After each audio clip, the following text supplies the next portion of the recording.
রাত পোহালেই বাগদেবীর আরাধনা।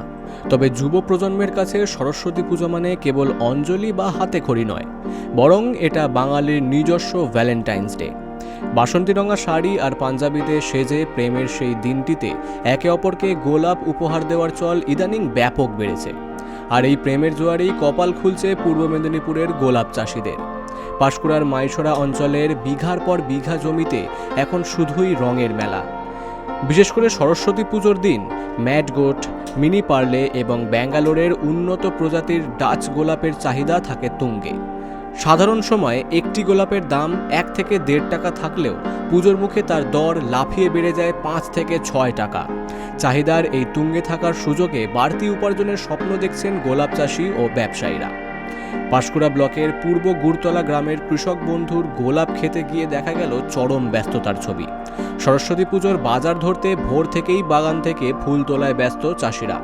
কেউ বা সাজাচ্ছেন ফুল, আবার কেউ বা তা পাঠানোর জন্য ব্যবস্থা করছেন নিকটবর্তী বাজারে।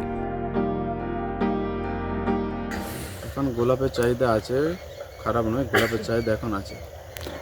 কীরকম দামে বিক্রি হচ্ছে এখন 100 টাকা 150 টাকা সব বিক্রি হচ্ছে, পার পিস 1 টাকা 1.5 টাকা এরকম দামে বিক্রি হচ্ছে।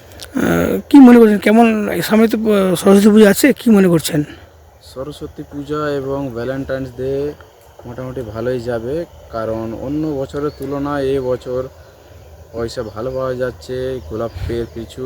অন্যান্য বছর এত পাওয়া যেত না, এই বছর ভালো পাওয়া যাচ্ছে। কারণটা কি ওয়েদার? কারণটা ওয়েদার খুব সুন্দর আছে, বাতাবরণ ওয়েদার খুব সুন্দর আছে এবং ফুলের যে কোয়ান্টিটি এই বছর অন্য বছরের তুলনায় খুব সুন্দর আছে। এই এলাকার ফুল কোথায় যাচ্ছে? এই সমস্ত ফুল যাচ্ছে বিহার যাচ্ছে, এই সমস্ত ফুল করলবাগ যাচ্ছে, দিল্লি যাচ্ছে এবং নেপাল যাচ্ছে। আচ্ছা, সব মিলিয়ে একটু আশায় বুক বেঁধেছেন নাকি? সব মিলিয়ে মোটামুটি আশা করছি যে আনেওয়ালা দিন ভ্যালেন্টাইন্স দিন আসছে এবং সরস্বতী পুজোর দিন এসছে। আশা করি সমস্ত চাষি ভাইরা পয়সা এই বছর পাবে।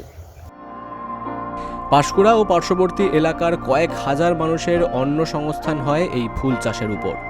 সরস্বতী পুজোকে ঘিরে এই বাণিজ্যিক সাফল্য কেবল চাষিদের পকেটে টাকাই আনছে না, বরং স্থানীয় গ্রামীণ অর্থনীতিকেও শক্তিশালী করছে। হলুদের সমারোহে লাল গোলাপের এই বিপুল চাহিদা এবারও ব্যবসায়ী ও চাষি উভয় পক্ষকেই খুশির ছোঁয়া দিয়ে গেল। পূর্ব মেদিনীপুর থেকে প্রসূন ব্যানার্জির রিপোর্ট, বিগ নিউজ বাংলা।